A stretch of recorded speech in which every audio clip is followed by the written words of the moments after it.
somebody, I'm on fire.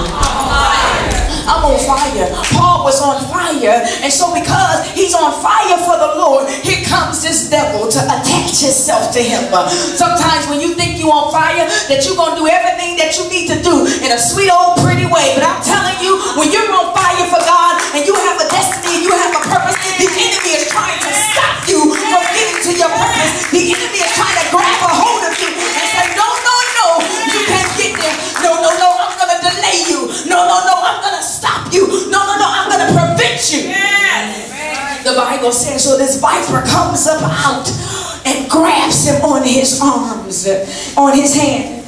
And this is what I love. It says, so when the natives saw the creature hanging on his hand, they said to one another, no doubt this man is a murderer. So they see this viper hanging on to his hand. And I can imagine, could you imagine seeing a viper hanging onto somebody's hand? And so again, here I'm expecting them to call 911, but they want to have a consultation with each other. Why the viper is hanging on my hand?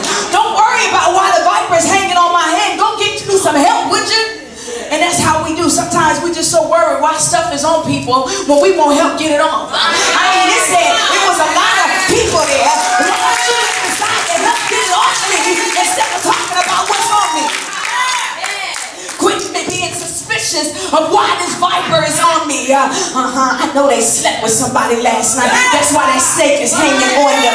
I know they robbed somebody. That's why they're going through all this difficult time. And you ain't cried Jesus not one time. Jesus saved them. Get this off of their life. And so not only does Paul have to deal with the shipwreck, now he has to deal with a snake bite. I'm going for the 4 S's today. I'm trying to be like Pastor Jay. He does C for this, C for that, C for this, C. Well, I got S's today. He had to deal with the shipwreck, and now he has to deal with the snake bite. Sometimes you got to deal with some stuff that's wrecked in your life, and then something out of nowhere will come up and bite you on the head. And so, as I was touring over this message and I was walking back and forth in my home, it wouldn't let me go. Because I said, they some big hypocrites. They know they probably murdered some people too because they were barbaric. And it's amazing how some people, they do the same thing you do and they do it in a different form, but then they want to ridicule you. They never live a lie. You know you've been in some stuff too. You know you've been messed up and jacked up too. But what we need to do is not talk about each other, but find a way to help you get out of this thing. That's our only goal. Help you get up out of what you're in. But what God showed me, he said, yeah, he did deserve to die. And yes, he was a murderer.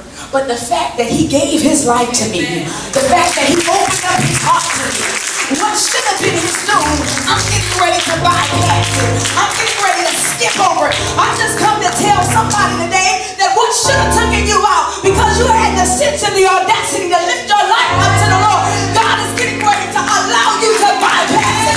God is getting ready to skip over you.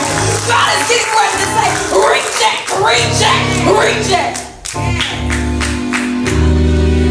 And so here's what Paul did while they're all talking about what he must have done to allow this thing to come upon him. The Bible says that this thing fastens his hand to something. Fastening his hand, the snake fastened to Paul's hand. And I can imagine Paul now gets angry because he says, I've been through hell and high water. I've been through all of these years of suffering. I've been beaten for the kingdom. I've been locked up for the kingdom. I've been starving for the kingdom. I've been going through hell and high water for the kingdom, but now you think, snake, you're going to attach yourself to me? The Bible says that Paul just stood up and he shook that thing off. I come to tell you that you've been through too much to let this next trial stop you. You've been through too much to allow this trial that you're going through to set you back. You've been through too much. You've seen God work too many miracles to allow this thing to make you roll over and die. You got to learn how to shake it off. Shake it off. You got to learn how to shake it off. The Bible says that Paul says, I got enough power in me. I know the God of heaven and his name is Jesus. And he's giving me power. So I'm just going to shake this thing off. I come to tell you to shake it off. Shake it off. Shake it off. Shake it off.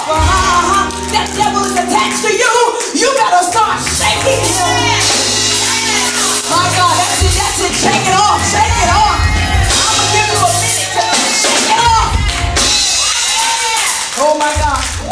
come out of nowhere.